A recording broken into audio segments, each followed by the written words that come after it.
जपाचं हे सामर्थ्य आहे, त्या जपाचं हे सामर्थ्य आहे. मग त्यांनी विचारलं, म्हणे अरे मग ते पंचाक्षरी मंत्र म्हणजे काय, त्याचं काय सामर्थ्य आहे, त्याचं कशा पद्धतीने काय. मग तेव्हा तिने सांगितलं की हे मी तुम्हाला सांगू शकत नाही, कारण तो अधिकार श्री गुरूंचा आहे. बरं का, कोणीही कोणाला सांगू शकत नाही, तो अधिकार कोणाचा आहे, श्री गुरूंचा आहे. म्हणून आयुष्यामध्ये श्री गुरूंना शरण जायला पाहिजे. तिथूनच आपल्याला मार्गदर्शन मिळतंय. घरी तुम्ही किती अभ्यास केला तरी सर्टिफिकेटसाठी शाळेत जावंच लागणार आहे. कित्येक शिक्षक आहेत, पण तरी सुद्धा शिक्षकांची मुलं सुद्धा त्यांना शाळेत घालावी लागतात. तुम्हाला कर्माचं, विचारांचं, मार्गदर्शनाचं सर्टिफिकेट जर हवं असेल ना, तर नुसतं तुमचं ज्ञान उपयोगी नाही. बरं का, नुसतं आपलं ज्ञान उपयोगी नाही. बरं का, त्यासाठी श्री गुरूंचं मार्गदर्शन महत्वाचं आहे. श्री गुरूंचं मार्गदर्शन महत्वाचं. नामदेव महाराज पांडुरंग परमात्माच्या जवळ होते, जोडीला असायचे. काय भक्ती, आदर्शयुक्त भक्त. भक्ती कशी असावी याचं एक आदर्शयुक्त उदाहरण म्हणजे संत शिरोमणी नामदेव महाराज. देवाजवळ हट्ट करावा कशासाठी, तू जेवत नाही मी जेवत नाही, तू उपवासी मी उपवासी. बरं का, पण तरी सुद्धा कच्चं मडकं म्हणून अनुभवाचं थापटणं असलेल्या गुरुबा काकांनी बाजूला केलं ना. ज्यांच्याकडे अनुभवाचं थापट नव्हतं त्या गोरोबा काकांनी बाजूला केलं की नाही कच्चं मडकं म्हणून. आणि मग बाजूला केल्यानंतर पांडुरंग परमात्म्याकडे आले, म्हणे पांडुरंगा असं का.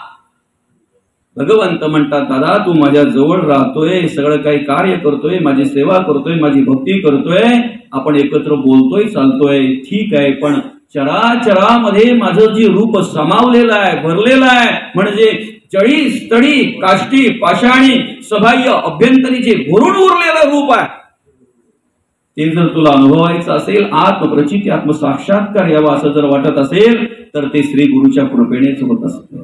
श्री गुरूंच्या कृपेनेच होत असते. म्हणून श्री गुरु वाचोनी सापडेना सोय धरावे ते पाय आधी आधी. बरं का, दत्तगुरूंनी 24 गुरु केले, अनेक केले, पण 24 गुरूंची यादी भागवतामध्ये दिलेली आहे. बरं का, माणसं कमी आहेत, प्राणी पक्षी जास्त आहेत मौली त्याच्यात,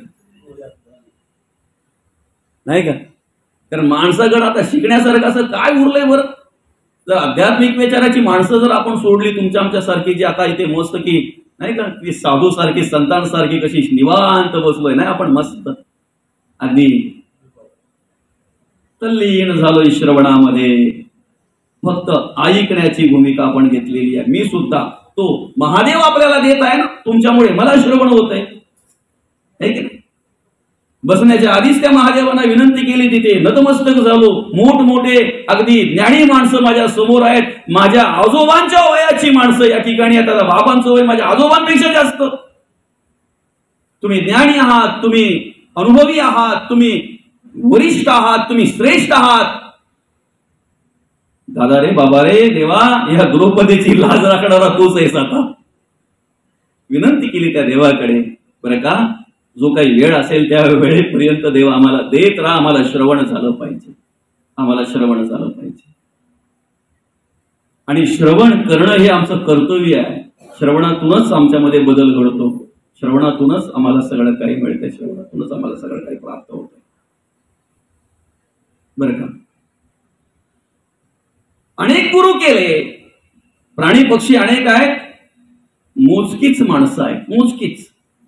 त्याच्यामध्ये एक पिंगला नावाची वेश्या आहे नाही अजून.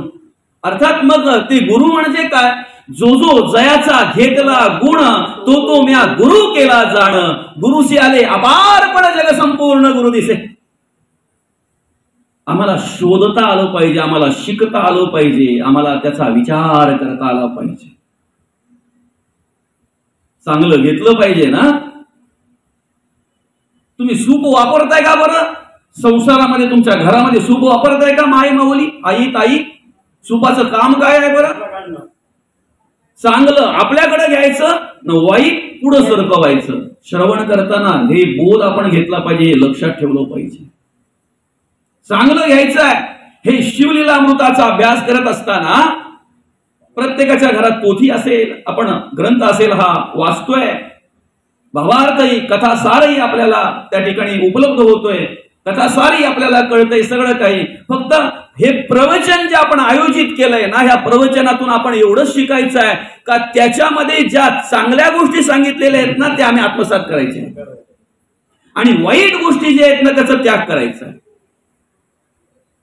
आता एक एक अध्यायावर जर आपण बोलत गेलो ना सगळंच, महिना पण कमी पडेल, एवढं त्याच्यामध्ये सगळं सामर्थ्य आहे बरं का. चांगलं घ्यायचंय, वाईटाचा त्याग करायचंय. आम्हाला जगामध्ये वागताना सुद्धा सगळंच वाईट भगवंतांनी निर्माण केलेलं नाही दादा. फक्त फरक काय माहितीये का, पशु पक्षी गुणवंत, प्राण्या पक्ष्यांकडे आजही काही गुण असे आहेत की ते आम्ही घ्यावेत, त्याचा अभ्यास करावा, आम्हाला त्याचा विचार करावा. अशा प्रकारे आजही काही प्राण्या पक्ष्यांकडे गुण आम्हाला पाहायला मिळतात. आम्ही कावल्याची सुद्धा आतुरतेने वाट पाहतो. एक दिवशी श्राद्धाला, तो जर दुसऱ्या दिवशी आला तर, पण कावळ्याची सुद्धा आतुरतेने वाट पाहतोय ना. किती वाट पाहतोय, येणाऱ्या पाहुण्यांची त्या दिवशी जेवढी आतुरतेने वाट पाहत नाही ना तेवढी आतुरतेने वाट आम्ही त्या कावळ्याची पाहत असतो. काहीतरी गुण आहेत ना घेण्यासारखे. कावळ्याला किती डोळे असतात बरं, सांगायला दोन पण दिसायला एकच. नाही सहज पकडू शकतो त्याला, आपण सहज पकडू शकतो कावल्याला? नाही हो, सहज नाही पकडू शकत. एकच डोळा असतो पण असा चारही बाजूला चपचाप चपचाप फिरवतो ना तो. नाही, आमचे दोन असून पण आमची शिकार व्हायला येते. काय काम शिकार करतोय, लोभ शिकार करतोय, क्रोध शिकार करतोय बरं का. एक एक विषय कसा शिकार करतो बघा. एखाद्या सरकारी ऑफिसमध्ये किंवा एखाद्या कार्यालयामध्ये जर आपण गेलो ना एखाद्या ठिकाणी, तर त्या ठिकाणी एखादा ऑफिसर जो बसलेला असतो अधिकारी, त्याच्या अधिकारीच्या पुढे असा टेबल असतो नाही का, आणि त्या टेबलावरचे पेपर उडू नयेत म्हणून काय असते ते गोल गोल पेपर वेट बरं का. पेपर वेट असते ना, कशासाठी असते ते, कागद उडू नये म्हणून नाही का बाबा, कागद उडू नये म्हणून, ते पेपर उडू नये म्हणून पेपर वेट असते. ऐका, काही अधिकारी असे असतात की ते पेपर उडू नयेत म्हणून त्यांना पेपर वेट ठेवावं लागतंय, पण काही अधिकारी असे असतात की ते पेपर पुढे सरकावे म्हणून वेट ठेवल्याशिवाय पुढे सरकतच नाहीत. याला भ्रष्टाचार म्हणतात आणि ते थांबवण्यासाठी आजचं प्रवचन आहे. प्रवचन काय टाइमपास म्हणून ठेवले का तुम्ही? असेल तर उद्यापासून आपण थांबू. भ्रष्टाचार थांबवायचा आहे म्हणून हे प्रवचन आहे, अत्याचार थांबवायचा आहे म्हणून हे प्रवचन आहे, हिंसाचार थांबवायचा आहे म्हणून हे प्रवचन आहे. आणि म्हणून मग आम्ही काय केलं पाहिजे, खऱ्या अर्थानं जे जे आम्हाला चांगलं दिसेल ते अनुभवलं पाहिजे, त्याचा विचार केला पाहिजे, चांगल्या गोष्टी आत्मसात केल्या पाहिजे, त्यांचा विचार आम्ही केला पाहिजे. आणि ज्या वेळेला तो विचार आम्ही आमच्या अंतःकरणामध्ये करू ना, खऱ्या अर्थानं त्यावेळेला आमच्यामध्ये बदल होईल, आमच्यामध्ये परिवर्तन होईल. आज आमच्या आजूबाजूला असं काही दृश्य पाहायला मिळतंय की काही महिला सकाळी सकाळी 1.5-2 भाकरी घेऊन खाली गायीची वाट पाहत असतात. चांगलाय ना, गो माता आहे बरं का. त्या गायीला खायला घालणाऱ्या त्या महिलांना साष्टांग नमस्कार आहे माझा, खऱ्या अर्थानं मी नमस्कार करतो त्यांना. पण जेवढी आम्ही गायीची काळजी घेतो ना, तेवढी जन्म देणाऱ्या आईची काळजी घेतो का बरं? गाय देव आहे हे आम्हाला कळतंय, आई पण देवच आहे ना. आम्हाला सर्वत्र देव कळतोय रे, प्रत्येक ठिकाणी आम्ही देव पाहतोय. आणि हो, आमची श्रद्धा आहे, आमची निष्ठा आहे, आमचा विश्वास आहे, बघितलंच पाहिजे. नुसता मंदिराचा कलश दिसला तरी आम्ही नमस्कार करतो, आमची श्रद्धा आहे. आम्हाला गोमाता कुठे दिसली ना की आम्ही नमस्कार करतो, आम्ही गंगा मैयाला सुद्धा नमस्कार करतो. एखाद्या ठिकाणाहून जात असताना एखाद्या पाषाणाला शेंदूर जरी नुसता लावलेला असला ना तरी तिथे आम्ही नमस्कार करतो. आम्हाला माहित नाही कोणता देव आहे, पण देव आहे, नमस्कार करतोय. फक्त फरक एवढाच आहे, आम्ही सगळ्या देवांना नमस्कार करतोय, पण ज्या देवांनी आम्हाला या जगामध्ये आणलंय ना त्या देवांना मात्र आम्ही विसरतोय. म्हणून आज किरणदादांच्या चरणी मी नतमस्तक होतोय, कारण खऱ्या अर्थानं बाबांचा 94वा वाढदिवस या ठिकाणी आपण साजरा करतोय. कितवा? 94वा वाढदिवस या ठिकाणी साजरा करतोय. ज्या वेळेला वृद्ध माणसांची अशी काळजी घेतली जाते ना, सेवा केली जाते ना, त्याच वेळेला आपल्याला खऱ्या अर्थानं अशा प्रकारे अधिक वयस्कर वरिष्ठ माणसांचं दर्शन घडत असते. त्या ताईंच्या चरणी सुद्धा मी नतमस्तक होतो, त्यांच्या सुनेच्या चरणी नतमस्तक होतो. खऱ्या अर्थानं आमच्या ताई साहेबांच्या चरणी, बरं का, बाबांची काळजी घेतायत, बाबांना खऱ्या अर्थानं बाबांची सेवा करतायत ते, बरं का. आम्हाला सगळीकडे देवाचं दर्शन घेतलं पाहिजे, आम्हाला सगळीकडे देव दिसलं पाहिजे, सगळीकडे देवाची जी काय असेल ती पूजा केली पाहिजे. पण ज्या दिवशी चालत्या बोलत्या देवाची सेवा आमच्याकडून घडेल ना त्यावेळेला मंदिरातल्या देवाची कृपा आमच्यावर झाल्याशिवाय राहणार नाही. आणि ती सेवा केली जगद्गुरु तुकोबांनी, माऊली, ज्ञानोबांनी, शांती ब्रह्मनाथ महाराजांनी, संत शिरोमणी नामदेव महाराजांनी. तीच सेवा आमच्याकडून घडावी म्हणून हे प्रवचन आयोजित केलेलं आहे. तीच सेवा आमच्याकडून घडावी म्हणून हे प्रवचन आम्ही आज या ठिकाणी आयोजित केलेलं आहे. त्याच पद्धतीने आम्हाला जगता वागता यावं म्हणून हे प्रवचन आम्ही आयोजित केलेलं आहे. गुरुशिवाय ज्ञान नाही. आणि मग ती पत्नी त्या दाशार्व राजाची ती राणी सांगते, सगळं काही माझ्याजवळ आहे, पण द्यायचा अधिकार, देण्याचा अधिकार माझा नाहीये. श्री गुरूंना शरण गेले पाहिजेत. आणि म्हणून मग गर्ग मुनींच्या आश्रमात जाऊन त्या ठिकाणी गर्ग मुनींना नमस्कार केला, त्या ठिकाणी त्यांचा उपदेश घेतला खऱ्या अर्थानं. आणि मग त्या ठिकाणी गुरूंच्या वचनावर विश्वास ठेवून पुढे कार्य सुरू केलं. आता गुरूंच्या वचनावर जो विश्वास ठेवत नाही ना, बरं का, गुरूंच्या वचनावर किंवा वचनाप्रमाणे जो चालत नाही ना त्याचे काही गुण या ठिकाणी सांगितलेले आहेत. आपण साधारणतः या ठिकाणी थोडक्यात त्याचं वाचन करणार आहेत, बरं का. आपल्याजवळ संपत्ती असूनही जे गुरुला फसवतात. आता गुरु म्हटल्यानंतर सर्वस्व आलं, बरं का. कबीर महाराज तर काय गुरुची महती वर्णन करत असताना काय म्हणतात माहितीये का? गुरु गोविंदू दोऊ खडे काके लागू पाव. ज्यांनी आम्हाला देवाची ओळख करून दिली ना त्या गुरुच्या पहिले पाया पडलो पाहिजे आम्ही, त्या गुरूंचं पहिलं दर्शन घेतलं पाहिजे आम्ही, बरं का. आमच्या आयुष्यातलं सगळ्यात मोठं आणि सगळ्यात महत्वाचं आणि सगळ्यात पहिलं जर कोण गुरु असेल तर आमचे आई वडील. आई आणि वडील, फक्त आईच नाही वडील पण, बरं का, वडील पण. आम्हाला खायचं माहिती नव्हतं, घास वळवायची माहिती नव्हती, आम्हाला चालता येत नव्हतं दादा, आम्हाला बोलता येत नव्हतं. घास कसा वळवायचा ना आम्ही जेवावं म्हणून आईचं पोट भरलेलं असताना सुद्धा आई स्वतः खायची. दादा बाबा हे बघ, हे असं खातात बरं का, हे असं खातात. आम्ही चालावं म्हणून आईला आमच्या चालता येत असताना सुद्धा आमच्यासारखी आई अशी पडत धडत चालायची. दादा हे बघ असं चालायचं, अशी पावलं टाकायची. तिला सरळ पावलं टाकता येतात तरी सुद्धा ती अशी वाकडी तिकडी पावलं टाकायची. आम्ही वाकडी तिकडी पावलं टाकून का नाही होईना पण चालावा शिकावं हा तिचा उद्देश होता, आईचा उद्देश. आईला बोलता येतंय ना पण तरी सुद्धा आई बोलता बोलता बोबडी बोलायची आमच्यासाठी. का तर आम्ही बोबडं बोलता बोलता आम्ही बोलायला शिकायला पाहिजे. म्हणून आमच्या आयुष्यातला पहिला गुरु जर कोण असेल तर आमची आई आणि आमच्यावर संस्कार करणारे आमचे वडील. मडकं घडवणारा कुंभार आपण बघितलंय का?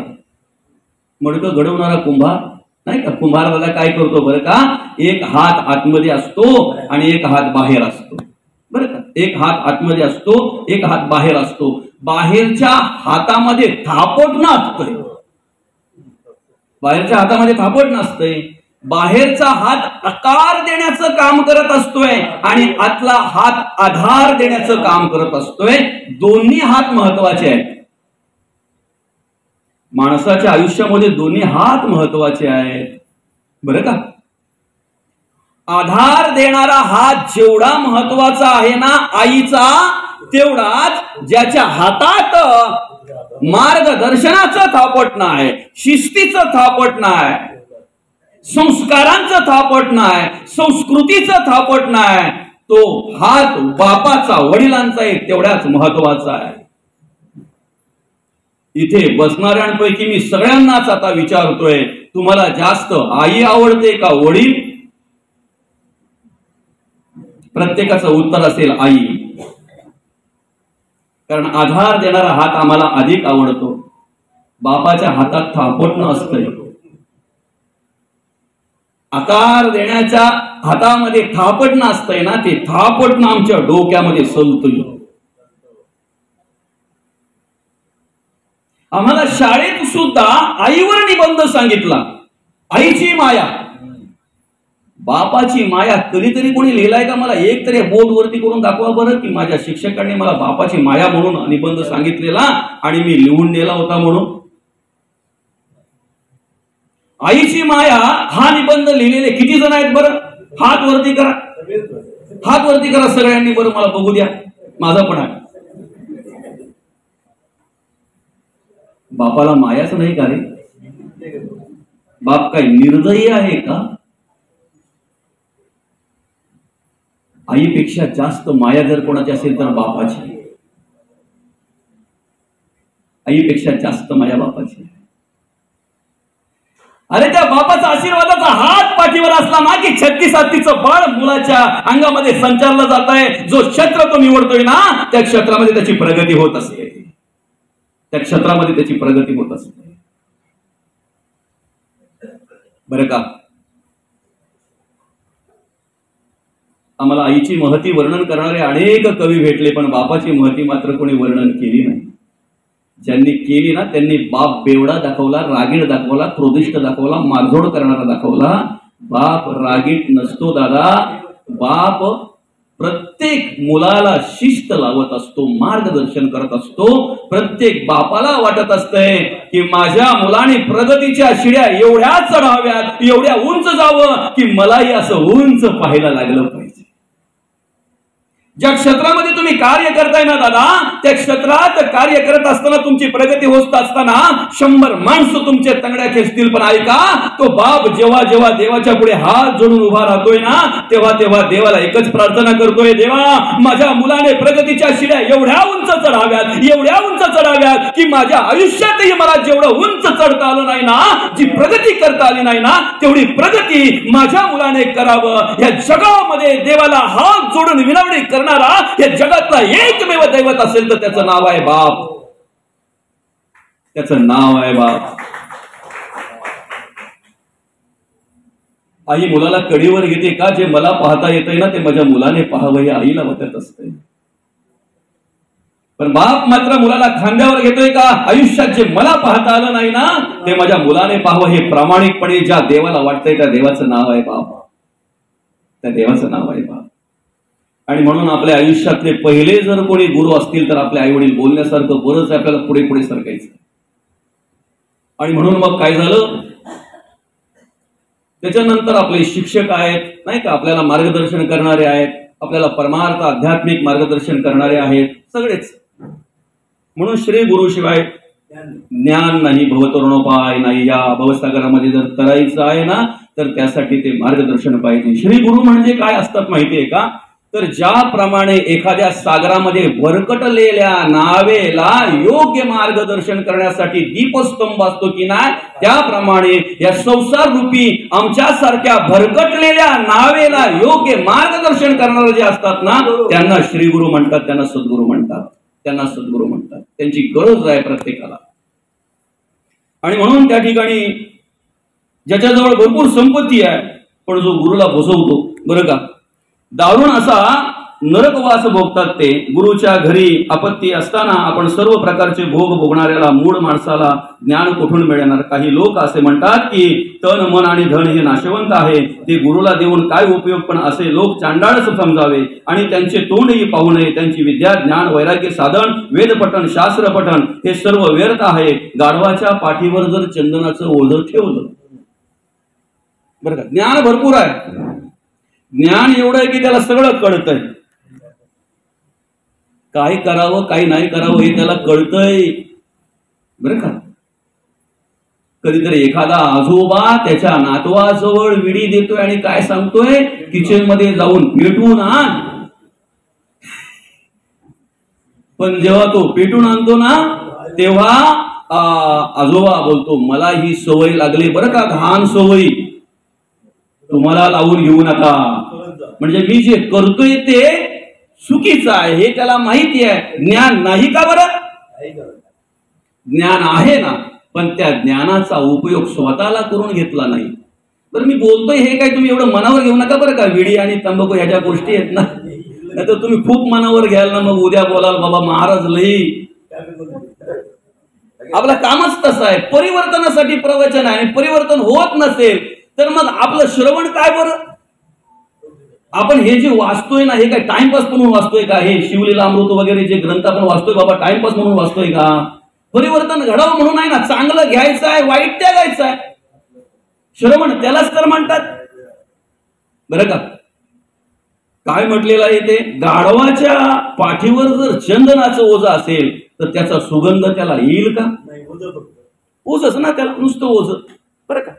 एका साधूला असे त्या साधूकडे 2-4 पोपट होते बरं का.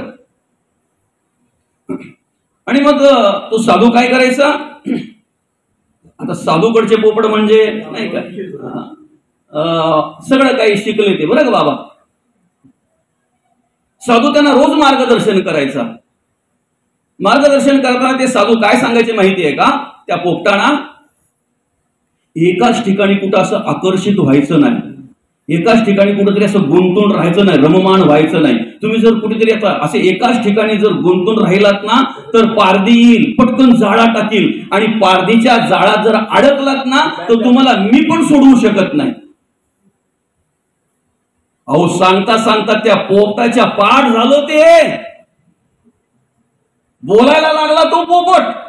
एकाच ठिकाणी अडकायचं नाही, एकाच ठिकाणी गुंतायचं नाही, एकाच ठिकाणी रममाण व्हायचं नाही. आणि जर असं झालं ना तर पारधी येईल, जाळा टाकील. आणि पारधीच्या जाळात जर सापडलास ना तर पोपट बोलतोय मी पण तुला सोडवू शकत नाही. सगळं पाठ झालं त्याच्या. आता त्या साधूला वाटलं की एवढं जर ज्ञान झालंय तर आता याला स्वतंत्र करायला काय हरकत आहे का. दिलं सोडून त्याला, बाबा जा आता तू विहार कर, आनंद घे तुझ्या जीवनाचा, आनंद घे जीवनाचा.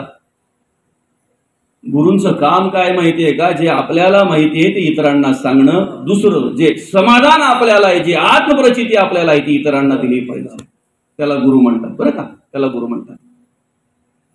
सोडलं त्या पोपटाला, तो गेला, उडून गेला अगदी मस्त की. ते बोलत बोलत बडबडत उडून गेला. साधूलाही आनंद झाला, ठीक आहे चला आता त्याच्या पाठ झालं, म्हणजे ज्ञान आलं त्याला. आपल्या भाषेने काय सांगायचं, ज्ञान आलं नाही का, त्याच्या पाठ झालं. पाठांतर म्हणजे ज्ञान नाही का. पण ज्या वेळेला तेच साधू 10 दिवसामध्ये आपल्या ठाण्याच्या बाजारामध्ये गेले ना तेव्हा एक पारधी पोपट विकायला बसला होता. पिंजऱ्यामध्ये पोपट होते, त्या अनेक पिंजऱ्यांपैकी एक पिंजऱ्यातला पोपट बोलत होता एकाच ठिकाणी गुंतून राहायचं नाही, एकाच ठिकाणी आकर्षित व्हायचं नाही, एकाच ठिकाणी रममाण व्हायचं नाही. आणि असं जर झालं तर पारधी येईल, जाळा टाकील. आणि पारधीच्या जाळ्यात जर सापडलास ना तर तुला मी सुद्धा सोडवू शकत नाही. कोण बोलतोय, पिंजऱ्यात असलेला पोपट.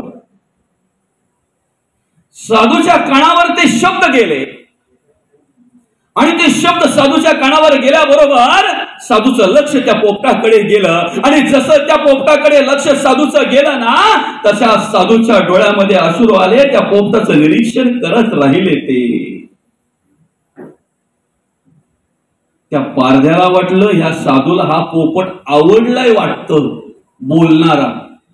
पण त्याला विकत घ्यायला तेवढे पैसे नसतील म्हणून रडतोय, म्हणून डोळ्यामध्ये अश्रू आहेत साधूच्या. त्या पारध्याने सांगितलं, बाबा महाराज, तुम्हाला पोपट आवडला असेल ना, तुमच्याकडे जे असतील ते द्या आणि घेऊन जा. साधूचं उत्तर ऐका ना. साधू काय म्हणतात? फुकट पण नको असे फुकट पण नको. म्हणजे नुसते बडबड करणारे जे आहेत ना, ते फुकट पण नको बरं का. ज्ञानाचा नुसता भार वाहणारे जर असतील, बघा ना, सगळं काही त्याला आहे बघा. ज्ञान, साधन, वेद पठण, शास्त्र पठण सगळं काय आहे, पण गुरुच्या विचाराप्रमाणे जर राहत नसेल तर, गुरुच्या सांगण्याप्रमाणे जर राहत नसेल तर, नाही का बाबा, आचरण जर तसं नसेल तर मग त्या ठिकाणी त्याला काय सांगितलेलं बरं? गाढवाच्या पाठीवर चंदन लादलं तर त्याला काय उपयोग बरं? दुसरं, आपण माय माऊली सकाळपासून संध्याकाळपर्यंत पदार्थ वाढायला तुम्ही त्या टोपामधून जे रसा भाजी वगैरे काढता त्याला काय म्हणतात? चमचा. परमार्थात चालत नाही. चमचा, पळी चमचा नाही. आपण चमचाच पकडू, पण चमचा परमार्थात चालत नाही. परमार्थात चमच्यांचा कामच नाही. पुढे सांगू का? चमचा हा परमार्थ, हा चमच्यांचा विषयच नाही. चमचे कोणाला म्हणतात माहिती आहे ना? जे अख्खा दिवस वाढतात पण त्या पदार्थाची चव मात्र त्यांना नाही, आस्वाद मात्र त्यांना नाही बरं का. असे चमचे, त्याची एक उपमा दिलेली आहे पुढे बरं का. षडसनं अन्नात पळी बुडविली तरी तिला काय चव, मापाने तांदूळ मोजून इकडे तिकडे टाकले तरी मापाला काय मिळणार त्यातलं बरं का. गुळातील रस अर्थात ते चरखा असतो की नाही, कितीतरी रस काढला तरी त्याला त्याचा उपयोग काय बरं का. भांड्यात साखर साठवली तरी भांड्याला काय गोडी करणार. तसेच नास्तिक आणि दुष्ट मनुष्य जे असतात त्यांची अवस्था त्याचप्रमाणे असते बरं का. देवाचं नामस्मरण करणाऱ्याला, देवाचं भजन पूजन करणाऱ्याला जो देव सांभाळतोय ना, देव नाही आहे म्हणणाऱ्याला सुद्धा तोच देव सांभाळतोय. फक्त आम्ही त्याचा विचार केला पाहिजे. कितीही नास्तिक असू द्या ना, कितीही नास्तिक असू द्या, अंतरात्म्याशिवाय कार्य करू शकतो तो, देवाच्या सामर्थ्याशिवाय कार्य करू शकतो. अखंडपणे देवाचं कार्य चालू आहे. अखंडपणे देवाचं कार्य जराही खंड पडत नाही बरं का. जराही खंड पडत नाही. आणि त्या पद्धतीने खऱ्या अर्थानं आज कित्येक माणसं आम्हाला या समाजामध्ये पाहायला मिळतात. धर्मकार्य करणाऱ्या माणसांचा विरोध, माणसांना विरोध करणार, देवकार्य करणाऱ्यांची चेष्टा करणार, ते पुढे आहे सगळं काही बरं का. अशा प्रकारे त्या ठिकाणी गुरुची सेवा किंवा गुरुचं जे मानत नाही ना त्यांचं ते सगळं सांगितलेलं आहे. आणि मग अशा प्रकारे त्या ठिकाणी ती गुरुची सेवा करायला लागला तो राजा बरं का.